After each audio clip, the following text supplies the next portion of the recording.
상구의칠 성경연구원입니다. 오늘은 10번째 성경인 사무엘 하를 개간 도표 형식으로 공부를 하겠습니다. 사무엘 하는 전부가 24장입니다. 전체 내용이 24장이고 그 다음에 주제는 왕이 되는 다윗. 이것을 8가지로 개요를 요약을 했습니다. 왕이 되는 다윗, 언약궤 운반, 다윗의 형통, 간음과 살인, 나단의 책망, 암논과 압살롬, 국가적 혼란, 다윗의 치세, 이렇게 8가지로. 자, 그 다음에 우리가 이제 그 내용을 압축해서 요약을 해서 보면은 이렇게 돼 있어요. 전체를 좀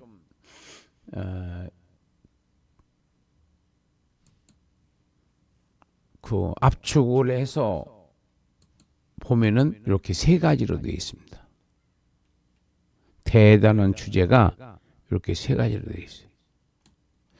1번이 다윗이 왕이 된다고 하는 내용인데 1장부터 1장에서 예루살렘에서 왕이 돼요. 그리고 5장에서 예루살렘에서 왕이 되고, 그래서 왕이 되는 그 두 번에 걸치려서 이제 완성되는데, 첫 번째는 브엘세바에서, 두 번째는 예루살렘에서 전 이스라엘 왕이 되죠. 7년 후에. 그 다음에 이제 두 번째가 다윗이 범죄하는 장면이 나와요.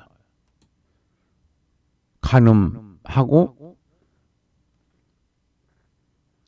그 남편을 우리야 장군을 죽게 만들죠. 아주 사악한 방법으로. 그래서 하나님의 종 나단이 그것을 지적하고 책망을 할 때 나단을 감옥에 안 가두고 오히려 회개하고 하나님께 용서를 받는 장면이 나옵니다. 그래서 42명의 왕 중에서 우리가 다윗을 이런 나쁜 짓을 했지만은 그래도 성군이라고 하는 이유는, 인간은 너나 할 것 없이 다 죄 덩어리라고 생각하면 맞을 것 같아요. 물론 나는 죄를 더 진 사람이지만은. 그래서 다윗을 우리가 훌륭하다. 가룟 유다도 죄를 짓고 베드로도 죄를 졌어요. 부인하고 저주까지 퍼부었는데 중요한 것은 회개입니다. 가룟 유다는 회개를 하지 않았고 양심의 가책을 받았지만은 베드로는 회개를 함으로써 하나님께로부터 다시 쓰임을 받아요. 마찬가지로 다윗도 하나님께 사랑을 받아요. 그래서 기독교 정신은 중요한 게 회개입니다. 그래서 마태복음도 첫 스타트에 회개하라, 천국이 가까이 왔다. 회개하면은 예수님을 만나고, 예수님을 만나면은 회개합니다. 예수님을 안 만났기 때문에 회개를 안 하는 거고, 회개를 안 하기 때문에 예수님을 안 만나는 거, 못 만나는 거죠. 그래서 세 번째 대단원이 13장부터 24장까지인데, 여기서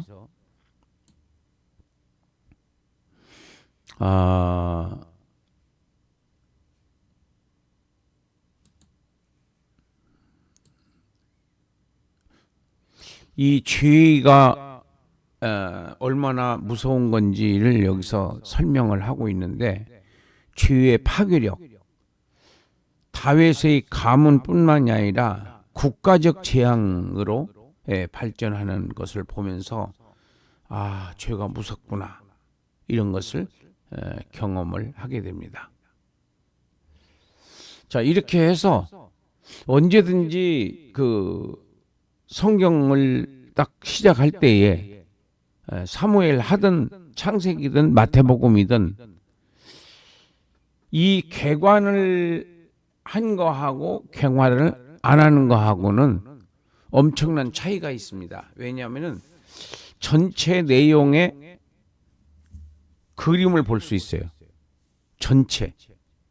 그러니까 숲을 볼 수 있다 이거죠. 아, 이 숲은 어디가 내리막이고 어디가 오르막이고 어느 쪽으로 들어가야 되겠다. 어느 쪽으로 접근해야 되겠다. 이런 것들을 전체 숲을 봤을 때에 우리가 보인다 하는 거예요.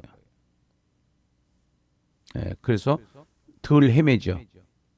성경 접근에 있어서 전체 그 모형이 이렇게 세 가지로 되어 있다. 다윗이 왕이 되는 장면, 다윗이 범죄하는 장면, 다윗에게 찾아온 재난, 이렇게 세 가지로 압축해서 볼 수 있습니다. 자, 그 다음에 이제 우리가 본격적으로 8가지를 조금 더 자세하게 보겠습니다. 왕이 되는 다윗을 소단원으로 보면 두 가지로 나눠요. 왕이 되는 장면과 그리고 블레셋을 이긴 장면으로. 5장에 왕이 되는 다윗이 1장에서 아까 헤브론에서 왕이 됐다고 그랬죠. 그 헤브론에서 왕이 되는 장면을 여기서 6가지로 요약하는데 사울과 요나단의 죽음 소식을 듣게 됐고 다윗의 슬픈 노래를 지어서 불렀고 그리고 유다 족속의 왕이 된 다윗. 그러니까 유다 지파만의 왕이 됐어요. 헤브론에서 제일 처음에. 그리고 이스라엘과 유다의 싸움이 본격적으로 시작이 됩니다. 그리고 아브넬이 죽어요. 요압이 죽이는 겁니다. 자기 동생 죽였다고. 그리고 이스보셋, 그러니까 북이스라엘 왕이었던 이스보셋, 사울 왕의 아들이죠. 그래서 죽습니다. 이건 다윗이 죽인 게 아니라 이스보셋의 군대 바하나와 레갑이라는 사람이 죽이고 투항을 했는데 오히려 다윗은 그 사람들을 죽였어요. 그 다음에 이제 이스보셋의 죽음으로 여기서 끝났습니다. 이제 이스라엘은 이렇게 해서 끝났어요. 그래서 몇 년이 더 있다가 다윗이 온 이스라엘 사람들이 다윗을 추대해요. 온 이스라엘 왕이 되게 되어 달라고. 그래서 수락하는 형식을 갖습니다. 그 다음에 이제 두 번째로 나오는 게 언약궤 운반이 이 사무엘 하에서 나오는데 처음에는 실패를 거둬요. 이 언약궤 옮기려다가 다윗이 큰 낭패를 봅니다. 그 이유가 뭐냐면 수레로 언약궤를 옮겼어요. 그래서 우사라는 사람이 죽고 그래서 오벳에돔의 집에다가 다시 궤를 두었어요. 그러다가 이제 그 레위인들한테 이 다윗이 공보를 했어요. 왜 실패를 했냐 원인을 파악을 해보니까 바로 내위기에 있는 방법으로 법궤를 옮기지 않고 블레셋 사람들이 하던 방법으로 수레에 끓은 것은 그게 실수다. 그래서 이제 그 전문가들을 중심으로 해서, 그러니까 제사장을 중심으로 해서 그 법궤를 운반했는데 성공을 거둬요. 그래서 예루살렘에다가 이제 법궤를 안치하고 거기서 성막을 치고 제사를 드립니다. 그리고 다윗의 그 소원은 성전 건축하는 거였어요.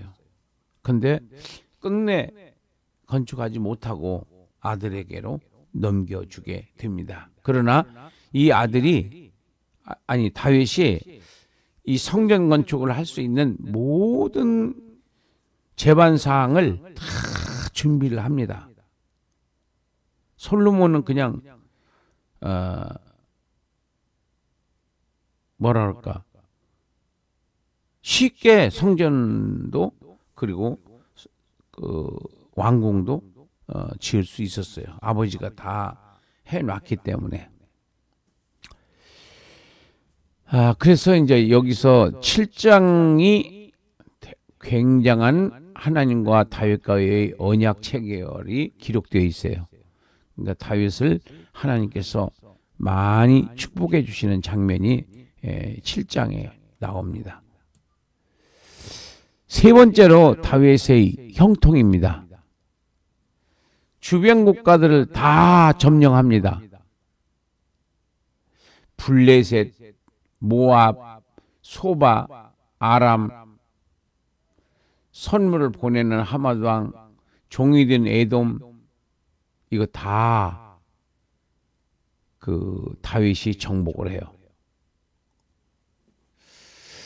그리고 정의롭게 신하들을 다스리고, 그리고 요나단의 약속을 이행을 합니다.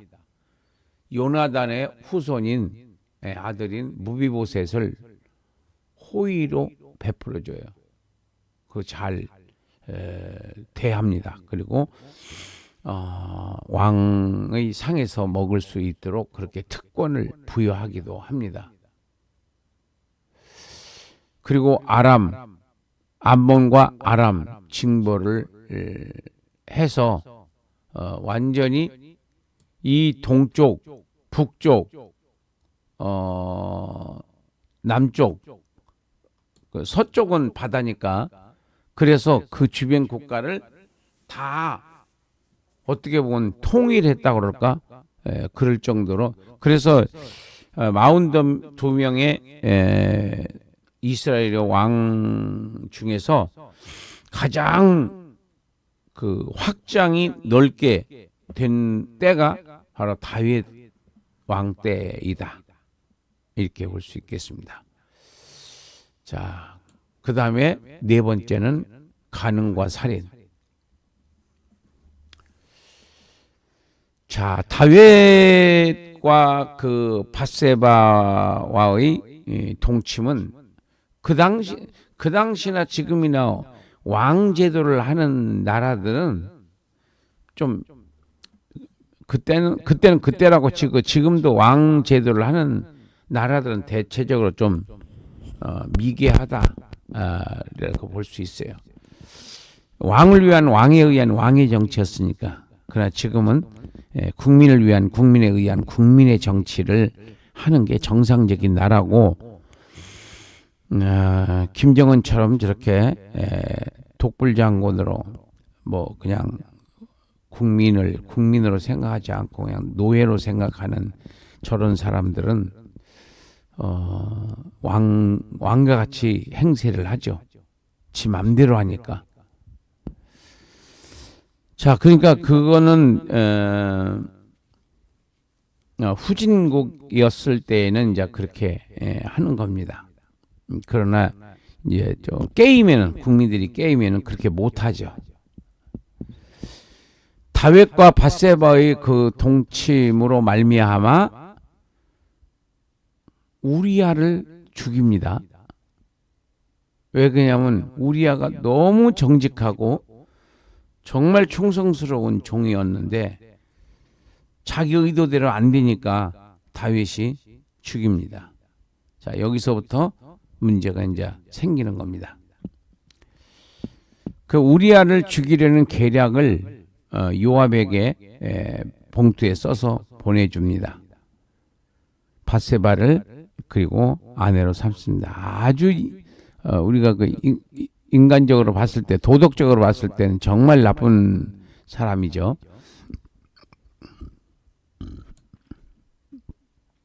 그래서 하나님께서는 나단을 보내줍니다. 정말 나쁜 죄를 지었는가에 대해서 다윗에게 그 경고, 그 이후에 다윗이 회개를 합니다. 잘못했다고. 밤을 새서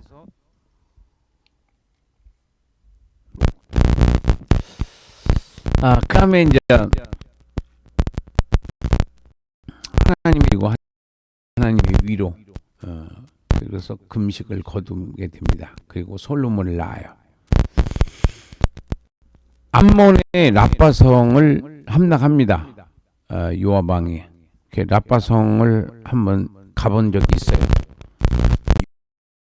요르단이라는 옛 성터죠. 그 산 꼭대기 있더라고요. 자, 그 다음에 여섯 번째는 암논과 압살롬과의 치열한 살인극이 발생합니다. 이게 이제 다 다윗의 죄의 대가가 되겠습니다. 암논이 다말을 강간하고 그리고 압살롬이 암논을 복수할 것을 다짐합니다. 그리고 결국은 압살롬은 암논을 죽입니다. 그리고 압살롬은 도망가요. 아버지를 피해서. 그리고 압살롬이 계략을 꾸며서 아버지께 대면을 하고. 그런데 이 압살롬은 오히려 아버지 다윗을 쫓아내게 되고, 그리고 다윗의 첩들을 강간하는 비도덕적이고 비율법적인 행동을 하게 됩니다. 그리고 압살롬이 당분간 통치를 하지만은 결국은 압살롬은 죽습니다. 그리고 일곱 번째가 이제 이거는 이제 그 자녀들의 반란이죠. 여기는 국가적 반란이 일어납니다. 그리고 다윗의 예루살렘이 이제 다시 귀환하게 되고, 그리고 세바라고 하는 사람의 그 반란이 일어나지만은 요압이 진압을 합니다. 그리고 이제 21장부터 24장까지는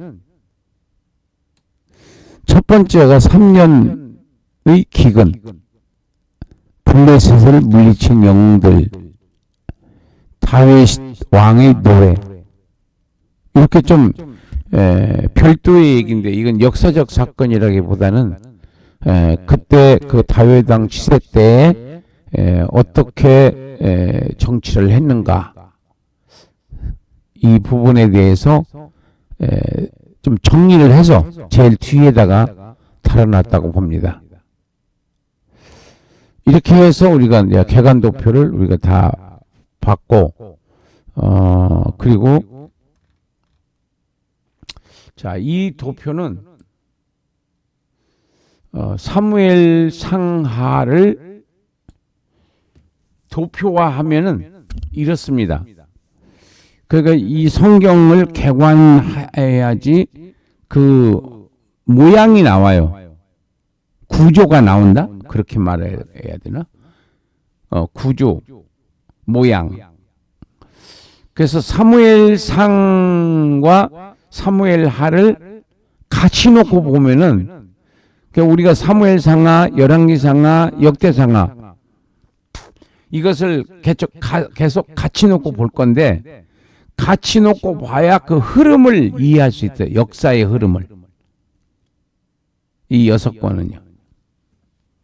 그래서 사무엘상하도 같이 놓고 보고 열왕기상하도 같이 놓고 보고 역대상하도 같이 놓고 보면은 그 당시에 이 역사에 이 성경에 사무엘상하의 그 어떤 그 의도를 이해할 수가 있습니다. 사무엘상하고 사무엘하를 이렇게 같이 놓고 도표로 보니까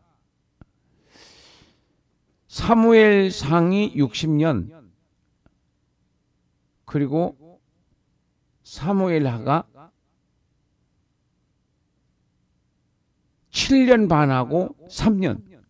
그러니까 헤브론에서 7년 반, 예루살렘에서 33년 해서 합쳐서 40년간 통치를 했다. 누가? 다윗이. 근데 사무엘 상에서 보면은 크게 이제 나눠 보면은 첫 번째 1장부터 8장까지가 사무엘, 9장부터 15장까지가 사울, 16장부터 31장까지가 사무엘 상이잖아요. 거기까지가 다윗. 그리고 사무엘 하는 24장 다 다윗이에요. 그래서 그 도표로 보면 사무엘, 사울, 다윗. 사무엘은 8장, 사울은 7장, 다윗은 여기서 15장하고 24장. 그러면은 40장 되잖아요. 약. 그리고 시편, 그리고 역대상. 다윗이 구약에 약 4분의 1 창세기까지 합쳐가지고 그렇게 많은 양이 이 다윗에 대한 내용입니다. 자, 이게 이제 31장하고 24장하고 그러면은 55장이죠. 55장을 이렇게 도표로 그리면은 이런 내용이다. 55장을 이렇게 놓고 보면 여기까지가 31장, 여기서 여기까지가 24장.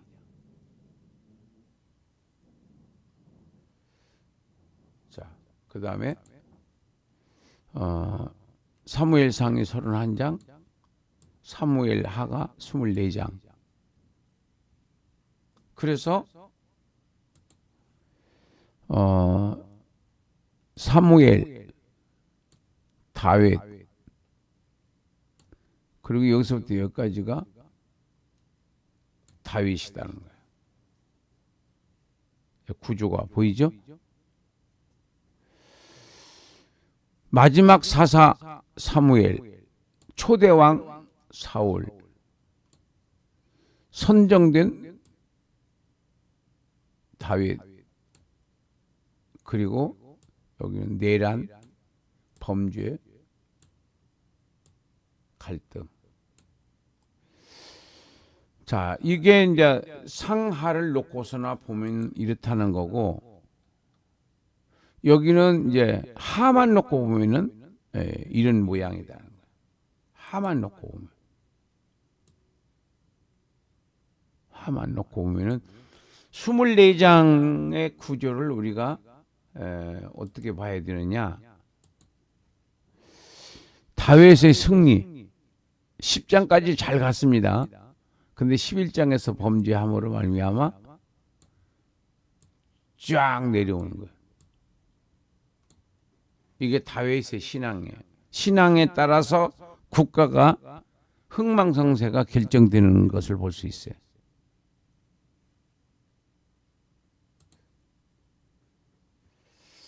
자, 그 다음에 여기는 예루살렘의 변천사. 예루살렘의 변천사. 예루살렘이라는 말의 그 뜻이 평화인데 평화가 아니에요. 그럼 평화는 어떤 예루살렘이냐? 새 예루살렘이 평화입니다. 여기서 보면은 전부 14개 6.1 전쟁까지 예루살렘은 편하지 않았어요.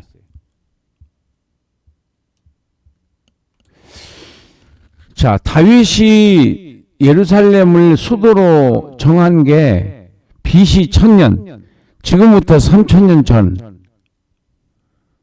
그런데 BC 586년도에 망합니다.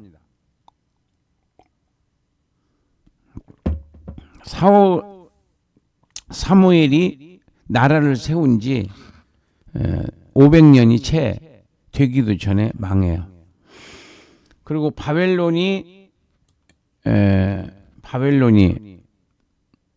쳐들어옵니다.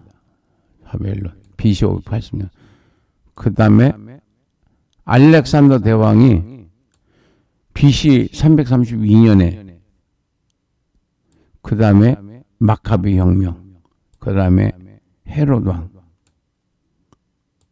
그 다음에 얌미아 카피톨리나라고 BC AD BC 150년. 그리고 AD 634년에 70년에 완전히 망해가지고 쫓겨납니다. 누가? 이스라엘이.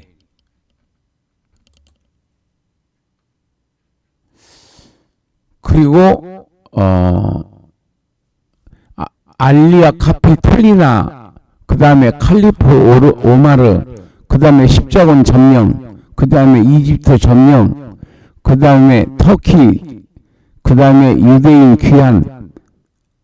19세기.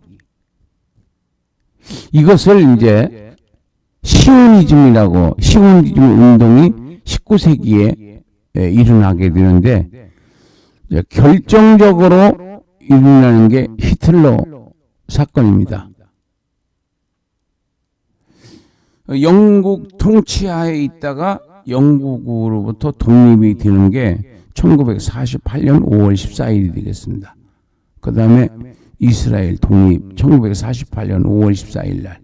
대한민국은 1948년 8월 15일 날 건국을 선포하고, 그 이후에 여러 중동 전쟁이 있었는데 제일 큰 전쟁이 6.1 전쟁이라고 1967년도에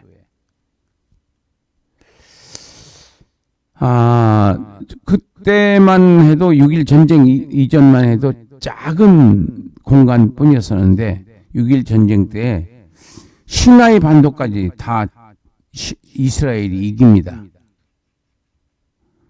근데 그때 그 사다트 대통령 때 그 캠프 데이비드 회담이라고 해서 이번에 윤석열 대통령하고 일본 수상하고 미국 바이든 대통령하고 그 캠프 데이비드에서 회담을, 그것을 굉장한 의미를 부여합니다.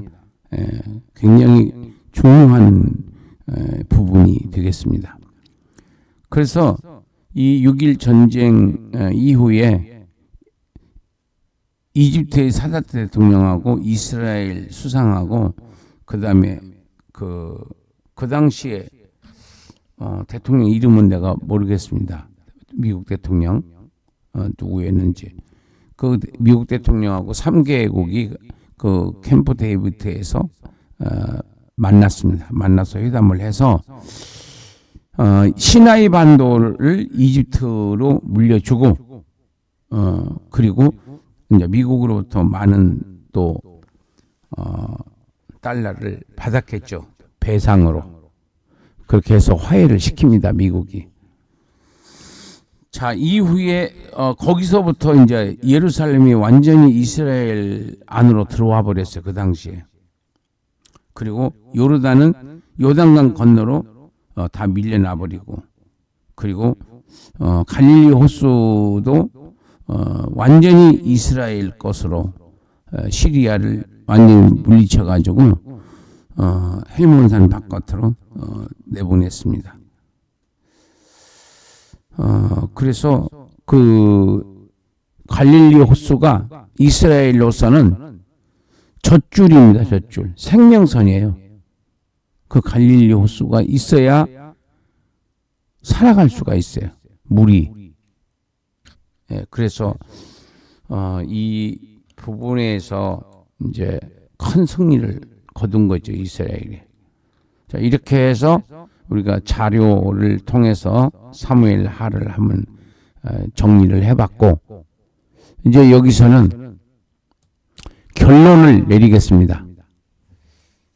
그러니까 우리가 성경 전체를 정리를 하고 그 다음에 우리가 자세하게 들어가게 되면은 내용 파악에 있어서 굉장히 이점을 갖게 되죠. 여기서 우리가 성경을 볼 때는 항상 예수님 중심으로 봐라 이렇게 말을 하잖아요. 그래서 이것을 이제 그러니까 2024년, 그러니까 내년이라고 해왔자 이제 다음 달인데 일주일뿐이 안 남았네요. 내년이. 오늘이 성탄절인데 1월 그 첫째 주부터 1월 8일 정도서부터 구속사 관주 성경 공부. 우리는 지금 개간도표 성경 공부를 하고 있는데, 개간도표 성경 공부와 아울러서 구속사 관주 성경 공부, 관주 성경 공부. 이것은 예수님 중심으로 보는 겁니다. 이 성경 전체를. 그러니까 예수님이 중심이 돼서 예수님 이전을 우리가 구약이라고 하고 예수님 이후를 신약이라고 해요. 그래서 BC, AD 이렇게. 그러면 그리고 이제 구속사 하면은 하나님의 관점에서 오는 거고, 또 다른 말로 말하면은 4차원으로 본다. 이 성경 본문을. 그 4차원으로 보는 것은 믿음의 세계로 보는 거고, 이게 물리적 세계가 아닌 거예요. 믿음의 세계, 하나님의 세계. 그러니까 이성적으로 보는 게 아닙니다.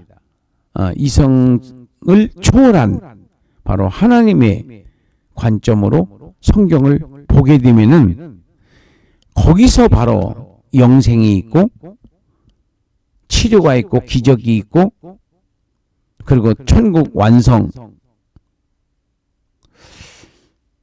천국은 우리가 천지창조의 목적부터 한번 따져봐야 돼요. 천지창조의 목적은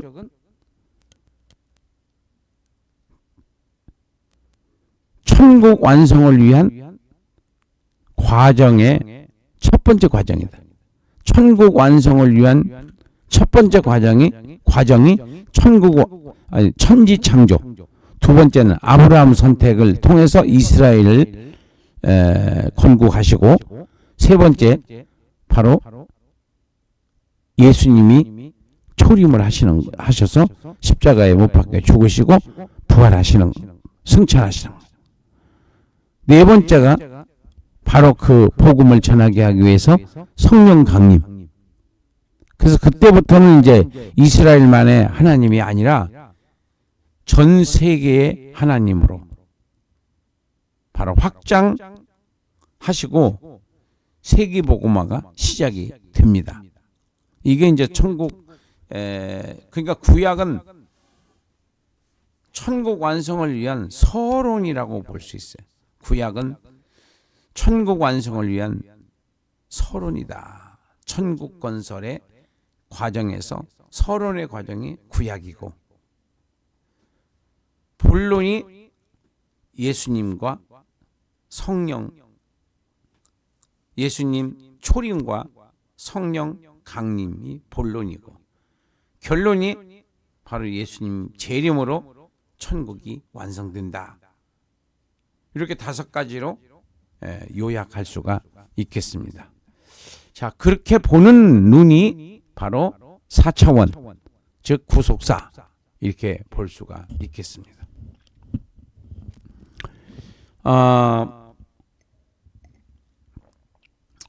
그래서 의미를 서론으로 보면 돼요. 서론, 본론, 결론. 서론은 다윗은 온 이스라엘의 왕이 되었다. 1장에서 유다만의 왕이 되고 5장에서 전 이스라엘의 왕이 되고, 두 번째는 밧세바와의 간통과 우리엘을 죽이는 다윗의 범죄로 말미암아, 세 번째는 다윗의 범죄는 다윗 가문과 나라 전체를 흔들어 놨다. 이런 내용이 이 사무엘 하의 서론입니다. 자, 그 다음에 이제 4차원으로 보게 되면은, 하나님의 관점에서 보게 되면은, 천국에서 왕이신 예수님께서 육신을 입으시고 이 땅에 오셨다. 예수님이 이 땅에서의 영광을 아침의 이슬, 안개로 여기라고 하셨어요. 그리고 이 세상에서의 예수님을 잡아 왕을 삼으려고 할 때는 산으로 도망갔습니다. 도망가서 거기서 밤새도록 기도하시고, 이 세상에서의는 예수님이 오신 목적은 택한 자기 백성들을 구원하시기 위한 대속의 제물, 화목의 제물, 인류를 전인 구원하기 위한 목적으로 이 세상에 오셨어요. 그리고 예수님은 천국의 영광을 위해서 이 땅에서의 어떻게 살아야 되는지를 보여주고 가신 거예요. 우리한테. 그래서 이 사무엘 하에서 우리가 얻을 수 있는 교훈은, 천국에서 큰 자가 되기 위해서는 이 땅에서 섬기는 자가 되어야 된다. 땅에서 섬기는 만큼 천국에서 섬김을 받는다. 여기서 또 우리가 육신의 정욕, 안목의 정욕, 이생의 자랑, 정욕적인 거, 음란한 거, 안목, 눈에 보이는 거 다 갖고 싶어요. 이생의 자랑, 예수 외에는 자랑할 것이 없다고 고백한 사도 바울의 신앙 고백을 생각해 봐야 돼요. 정말 진리라고 볼 수 있어요. 그래서 천국에서 영광의 면류관을 받고 영원히 잘 살기 위해서는 이 땅에서 하나님께서 맡겨주신 사명에 충성해야 된다.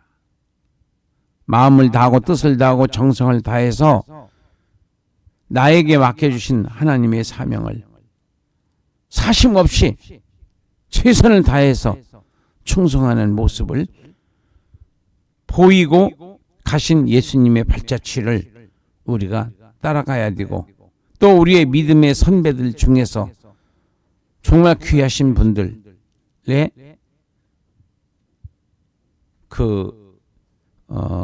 순교의 정신을 이어받아 매일 죽노라라고 고백한 사도 바울처럼 매일 주님의 뜻을 위해서는 내가 죽어야 된다. 내가 살면 내 뜻이 이루어지고 내가 죽으면 주님의 뜻이 이루어진다. 주님의 뜻이 이루어지면 내 뜻이 안 이루어지고 내 뜻이 안 이루어지면 주님의 뜻이 이루어진다. 내 뜻이 안 이루어져야 주님의 뜻이 이루어진다. 주님의 뜻을 이루기 위한 목적이 우리의 삶이라고, 성도의 삶이라고 한다면은 매일 내 뜻을 포기해야 된다. 이런 말씀을 우리가 부여잡고 기도하면서, 이게 내 힘으로 안 돼요. 난 결론을 내렸어요. 내 힘으로는 주님의 뜻대로 살 수 없구나. 성령의 능력을 받아야 주님의 뜻대로 살 수 있구나. 그래서 성령의 능력이 어디서 오느냐? 말씀을 믿는 믿음에서 나오는데, 그 믿음이 바로 기도에서 나온다. 기도. 성도의 호흡인 기도. 숨을 쉬어야 살듯이 기도를 해야 정상적인 신앙생활을 할 수 있다 라고 하는 말씀을 부여잡고 주님 만나는 순간까지 이 땅에서 하늘나라의 확장을 위해서 혼신을 다할 때 하늘나라에서 영광의 면류관의 주인공이 될 수 있는 것입니다. 여러분들 이런 축복의 주인공들이 다 되시기를 예수의 이름으로 축복합니다. 오늘 강의는 여기서 마치겠습니다. 감사합니다.